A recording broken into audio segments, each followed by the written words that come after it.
இந்த மாதிரி பாதிப்புகள் தாண்டி அங்க இருக்கிற மக்கள் இப்போ எப்படி இருக்காங்க அப்படிங்கிறது மீடியாக்கே தெரிய வரல. ஒவ்வொரு வீடியோவா நமக்கு மாட்டுது.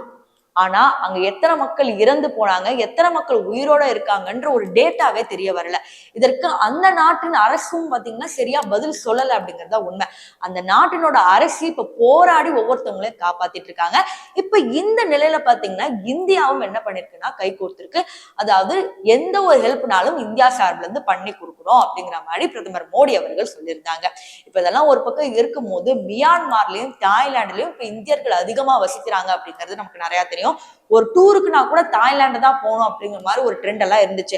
தாய்லாந்துல இருக்கிற இந்தியன்ஸ்க்கு இப்ப என்ன நிலைமைன்னு கேட்டீங்கன்னா அதுவும் யாருக்கும் தெரியாது. ஒரு சில இந்தியன்ஸை கான்டாக்ட் பண்ணி கேட்கும் போது அவங்க என்ன சொல்றாங்கன்னா, எங்களுக்கு ஏர்த்துக்கு வாக்கெல்லாம் நாங்க பெருசா பார்த்ததே இல்லை. திடுதுப்புன்னு பில்டிங் எல்லாம் ஆடுது, என்ன பண்றதுன்னு தெரியல. கீழே ஓடி வந்தா ஒவ்வொரு பில்டிங்கும் வந்து உடையுது. எல்லாரும் கேமரா பிடிச்சி போட்டோ போஸ்ட் எடுத்துக்கிட்டு இருக்காங்க.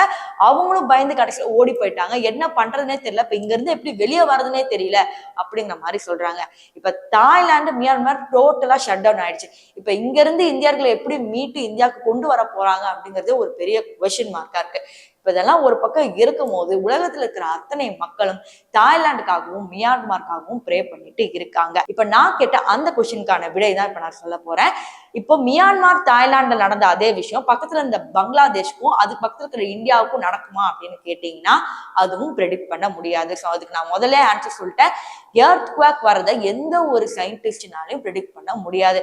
ஸோ இந்தியாவுக்கு பாதிப்பு வரலாம், வராமலே போகலாம் அப்படிங்கிறத ஒரு உண்மையான செய்தி.